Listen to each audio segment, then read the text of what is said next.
तीन बातें अपनी पत्नी को कभी नहीं बतानी चाहिए। एक बार नारायण का जप करते करते कृष्ण जी के पास जाते हैं और कहते हैं, हे प्रभु मेरा प्रणाम स्वीकार हो। कृष्ण जी भगवान कहते हैं, किसी प्रश्न का अभिलाषा लेकर मेरे पास आए हो किस? तो नारद जी नारायण नारायण बोलते हैं और इस प्रकार से कहते हैं, हे कृष्ण भगवान तुम अंतर्यामी हो, जो मैं बात पूछने आया हूँ वो सब आप जानते हो। आप हर बात का पता होता है और पता रहता भी है और मेरे बताने से पहले आपको सारी बात पता चल जाती है। कृष्ण जी कहते हैं, आपके मन में जो व्यथा है अच्छी तरह मैं जानता हूँ। आपके प्रश्न के पूछे में सभी प्रश्नों के उत्तर देंगे। तो प्रभु स्त्री के तीन बातें किसी को नहीं बतानी चाहिए। स्त्री को तीन बातें कभी भी नहीं बतानी चाहिए। भगवान कृष्ण कहते हैं, नारद इस प्रश्न को पूछकर पूरी जाति का उद्धार कर दिया तुमने। यह महत्वपूर्ण कहानी हूँ मैं तुम्हें सुनाता हूँ, लेकिन पूरी कहानी को सुनना आधा अधूरा ज्ञान तो विष और जहर के समान होता है। मैं पूरी बात सुनाऊंगा। एक किसान था, दिन रात मेहनत करता था, लेकिन उसके घर में कोई भी तरक्की नहीं हो रही थी, खाने के भी लाले पड़ रहे थे। रात दिन मेहनत करता और खेत पर हल चलाता और परेशान रहता था और वह इतना गरीब हो गया था तो उतना उसके यहाँ खाने के लाले पड़ गए थे और बाहर जा रहा था। उसी समय रास्ते में देखा एक पुरुष। तो वो एक दिन वो उसने क्या किया कि वो बाहर जा रहा था कि शायद मैं बाहर कहीं कमाई करने चला जाऊं।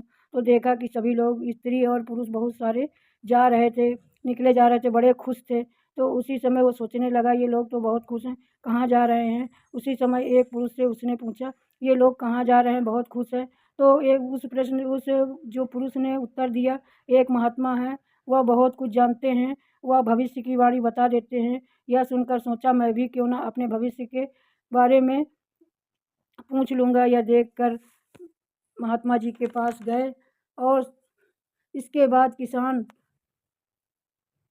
का नंबर आता है तो किसान बहुत ही खुश होता है और महात्मा जी से बोलता है, मैं बहुत मेहनत करता हूँ और बहुत गरीब हूँ और मैं गरीबी से छुटकारा नहीं मिल रहा है। धीरे धीरे और गरीब होता जा रहा हूँ। कम से कम 5 साल हो गए मैं गरीबी झेलते हुए, गरीबी और दरिद्रता झेलते हुए। यह कहने पर वह बहुत परेशान हो जाता है। वशिष्ठ जी देख लेते हैं कि कहने लगते हैं, जानकर मैं गरीबी क्यों नहीं छूट रही है, मुझसे विस्तार से बताओ। पुत्र तुम सब पाते हो, पत्नी को जो भी तुम होता है सब अपनी पत्नी से बता देते हो, लेकिन तीन बातें पत्नी से कभी नहीं बतानी चाहिए। मैं तुम्हें एक कहानी सुनाता हूँ कि पत्नी से हर बात नहीं बतानी चाहिए। यह सुनकर बहुत खुश हो जाता है, लेकिन वो महात्मा जी ने कहा, यह कहानी बहुत ही अच्छी है और लंबी भी है, इसको ध्यानपूर्वक सुनो और बीच में अधूरा ज्ञान छोड़कर मत जाना। और तो बहुत ध्यान से सभी लोग बैठ गए और कहानी सुनने लगते हैं। इस तरह से सभी कहानी, एक राजा था, उनकी बहुत प्रजा थी, उनका और राजा राजा बहुत ही दयालु था। राजा का नाम विक्रमाजीत था और राजा बहुत अच्छा था और राज्य में सभी की सेवा किया करता था। प्रजा बहुत उसकी खुश रहती थी और वह रात को अपने प्रजा को देखने रात में जाता था। विक्रमा का विवाह भी एक बहुत सुंदर स्त्री से हुआ। तो वह पूरे बहुत ही प्रेम करते थे, किसी की चीज़ की कमी नहीं थी। वह कई वर्ष बीत जाने पर उनके कोई संतान नहीं हुई।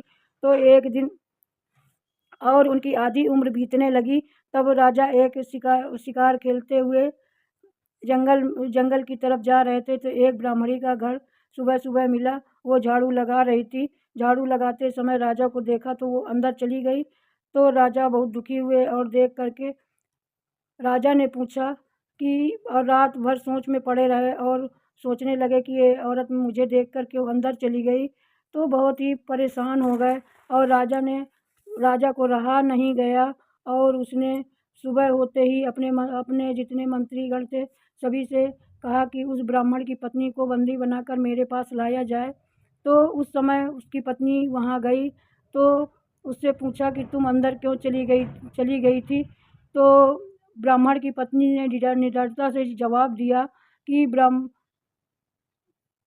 आप बहुत दयालु हैं, लेकिन फिर भी आपके पास कुछ भी नहीं कमी है। आप बहुत वीर और साहसी राजा हैं और सुबह सुबह निसंतान का जो कोई मुँह देख लेता उसका दिन पूरा नहीं होता है।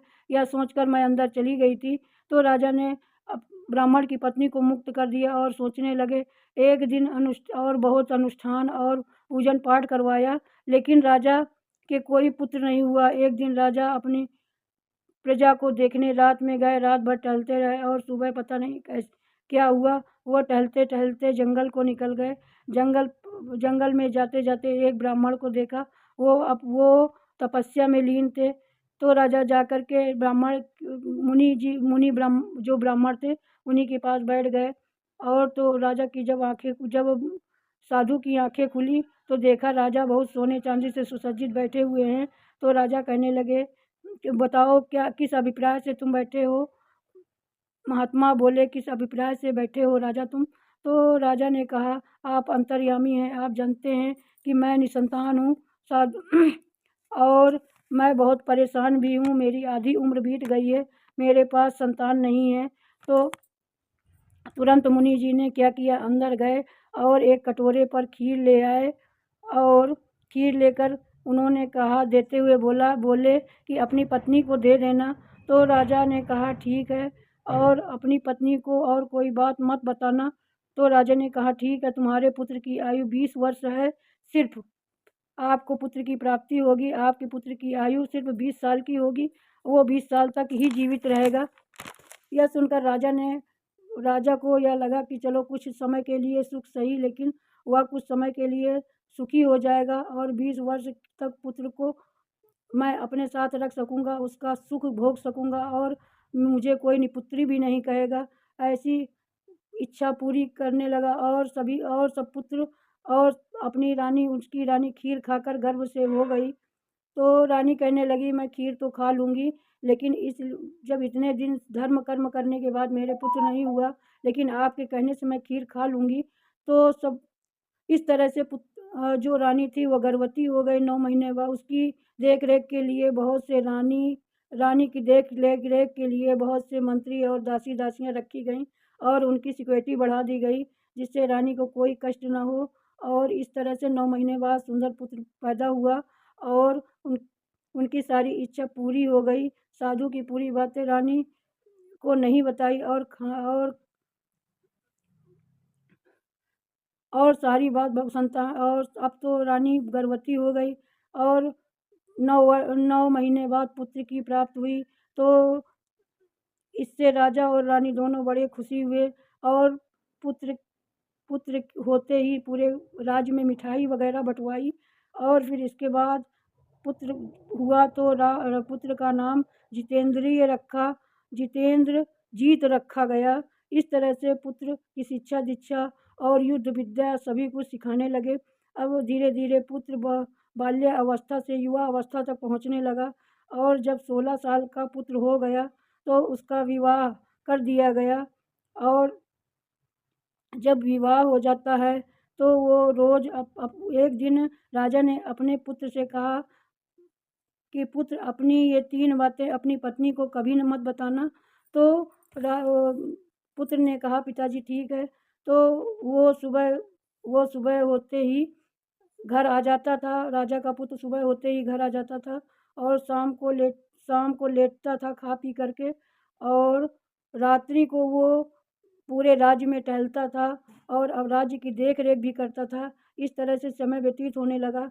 एक दिन जितेंद्र की रानी ने देख लिया कि राजा पता नहीं किस कारणवश से चले जाते हैं रात्रि में। तो उसको बहुत चिंता हुई कि कहीं पराई स्त्री के संगत में तो नहीं फंस गए हैं, क्योंकि स्त्रियों की सोच बहुत छोटी होती है। तो एक दिन एक दासी ने कहा और दासी से बताने लगी रानी कि पता नहीं मेरे पति कहाँ चले जाते हैं और रात दिन सूखती चली जा रही थी, 3-4 दिन खाना नहीं खाया। तो दासी ने कहा कि ऐसा करो आप अपनी उंगली काट लो, उसमें नमक मिर्च लगा लो और फिर देर रात तक जागती रहोगी और फिर जब पति जाने लगे तो उनसे पूछना कि आप रात में कहाँ चले जाते हैं। तो इसी तरह कई दिन हो गए तो लेकिन जब ज्यों ही जलन ख़त्म होती थी वो सो जाती थी। इस तरह धीरे धीरे काफ़ी समय बीत गया। एक दिन क्या हुआ, फिर वो रानी रानी फिर से परेशान होने लगी कि पता नहीं राजा कहाँ चले जाते हैं। इस तरह से उसने क्या किया कि दासी ने कहा कि आज थोड़ा घाव बड़ा कर लो और फिर इसके बाद राजा से पूछना। तो उस दिन वो राजा के सामने खड़ी हो गई। तो राजा बहुत विवश हो गए, बहुत पहले नहीं बताया। जब रानी नहीं मानी, बहुत परेशान हो गए, परेशान करने लगी। और जब राजा का कोई बस नहीं चला, तब राजा को बताना पड़ा कि ये 2 मुट्ठी चावल है दाहिने हाथ और बाएं हाथ में। तो मैं अगर देख लो मैं कहाँ जाता हूँ और कैसा रहता हूँ। तो इस तरह से जब एक मुट्ठी के चावल डालोगी तो मैं घोड़ा बन जाऊँगा। और जब और अगर तुम मुझे पाना चाहती हो तो मुझे दूसरी मुट्ठी का चावल छिड़क देना, तो मैं वास्तविक रूप में आ जाऊँगा। लेकिन जब पहली मुट्ठी, तो रानी कहने लगी ठीक है कोई बात नहीं, मैं चाहे मैं तुमको खो दूँ या पा जाऊँ, ये मेरे कर्म हैं। तो इस तरह से रानी ने एक मुट्ठी चावल डाला तो वो घोड़ा बन गए और राज्य में चले गए। अब रानी इतना घबरा गई कि दूसरी मुट्ठी का चावल ही फेंकना भूल गई। इस तरह से जो राजा थे, जितेंद्र राजा थे, वो चले गए। और अब तो रानी बहुत परेशान होने लगी कि मैंने ये क्या कर दिया। अब पुत्र की सोच में राजा रानी सूखने लगे, बहुत कमज़ोर हो गए। और तो एक दिन रानी अपने को कोसने लगी।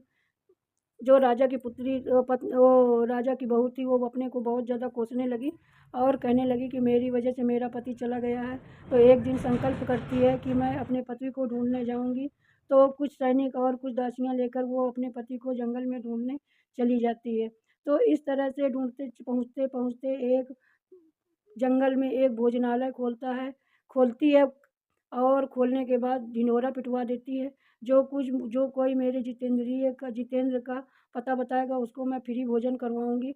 इस तरह कई महीने बीत जाते हैं लेकिन जितेंद्र का कोई पता नहीं चलता।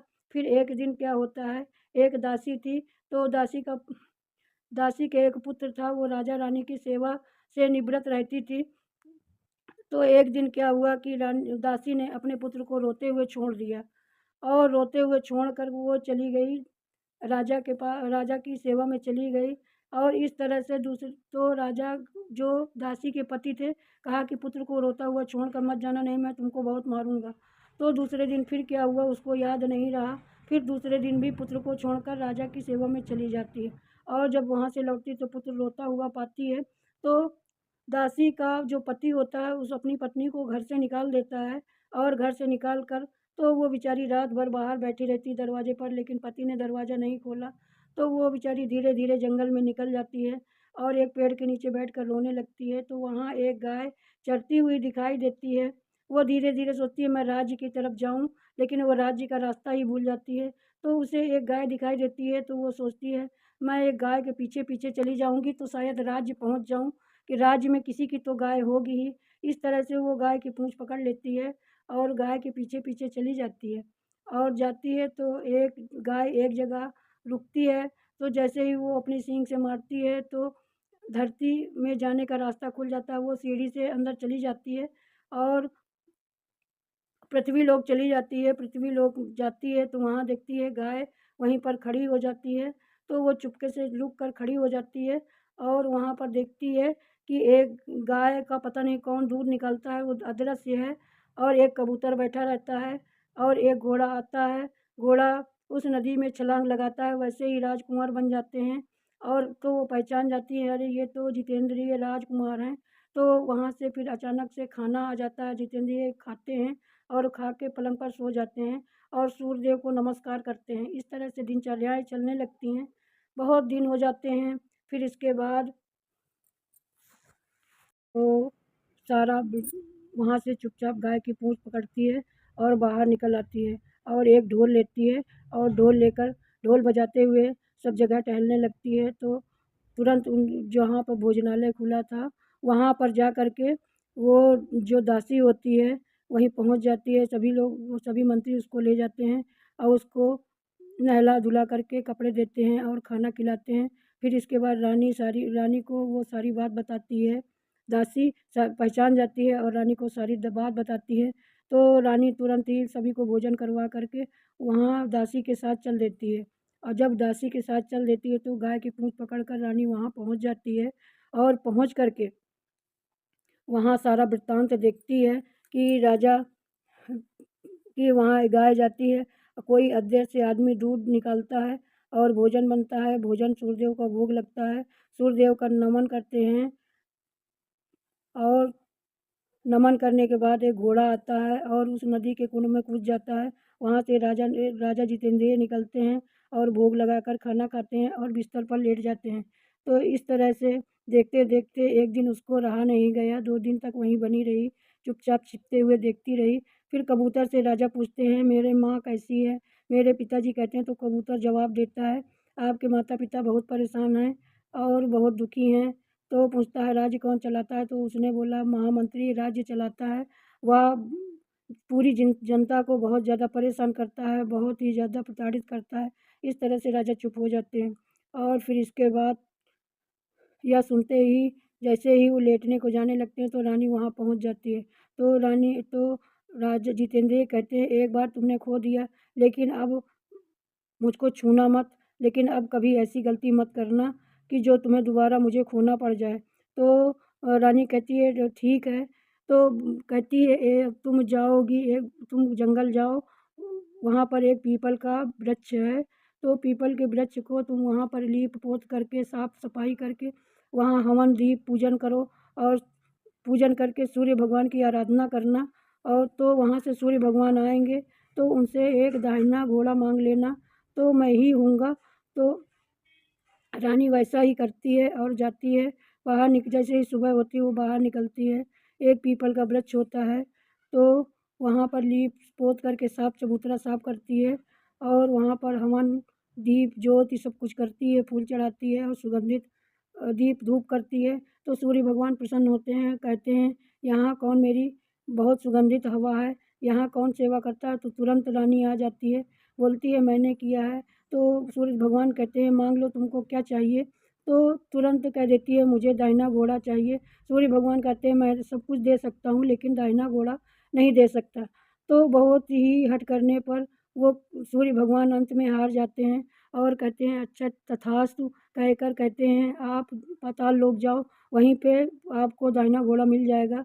तो इस तरह से वो जाती है और फिर वही दृश्य देखती है, गाय की पूँछ पकड़ कर पाताल लोक जाती है और जा करके पूरा वृत्तांत कह सुनाती है। देखती है जब राजा घोड़ा नदी में कूदता है, वैसे ही राजा जितेंद्रिय बनकर निकलते हैं, खाना खाते हैं और जैसे पलंग पर लेटने जाते हैं वैसे वो आकर राजा के चिपक जाती है और कहती है, नाथ अब मैं आपको नहीं छोड़ सकती हूँ। तो राजा जितेंद्रिय कहने लगते हैं, तुमने मुझे पा लिया, अब मैं अदृश्य नहीं होऊंगा। तो इस तरह से दोनों राजा और रानी घर जाते हैं और घर जा कर के पूरा दृश्य देखते हैं और दूसरे दिन अपने माता पिता से मिलने जाते हैं। तो वो मरण तुल्य हो गए थे, तो नेत्रों से उनके आंसू बह रहे थे राजा और रानी के। तो अपने पुत्र को देखकर वो जीवित अवस्था में हो जाते हैं और पुत्र के हाथ फेरते हैं और बहू के भी हाथ फेरते हैं और राजा जितेंद्र अपना राज्य संभालने लगता है। तो इस तरह से 3 बातें किसी को नहीं स्त्री को कभी नहीं बतानी चाहिए। अपने घर परिवार की बातें कभी भी अपनी स्त्री को नहीं बतानी चाहिए। नंबर 1, अपने घर परिवार की बातें स्त्री को कभी नहीं बतानी चाहिए। दूसरी बात, मरण तुल्य बातें जो कि तुम्हारे लिए नुकसानदायक हो और वो बातें भी किसी को नहीं बतानी चाहिए। और अपने व्यापार तुल्य बातें जिसमें कि हानि और लाभ हो, वो भी बातें स्त्री को कभी नहीं बतानी चाहिए, तभी आदमी आगे बढ़ सकता है। इस तरह से कृष्ण भगवान से नारद जी कहते हैं कि यही सब बातें हैं। और आप इस कहानी से सीख मिलती है। तब जो लकड़हारा जो वो किसान था, तो किसान अपनी पत्नी को सारी बातें बता देता था, तो किसान वहाँ से लौट जाता है और जो भी वो पैदा करता है अपनी पत्नी से कुछ भी नहीं बताता और घर पर सुखपूर्वक रहने लगता है, तो उसकी बचत होने लगती है। तो इसी तरह पत्नियों को कभी पति की जेब और पत्नियों को पति का कोई राज नहीं जानना चाहिए और पति जिस तरह कमा कर लाए उतने में ही गुजारा करना चाहिए। और अगर आपको ये कहानी अच्छी लगी हो तो सभी लोग लाइक करें, सब्सक्राइब करें और कमेंट करें। जय श्री राम, जय श्री कृष्णा, जय श्री कृष्णा।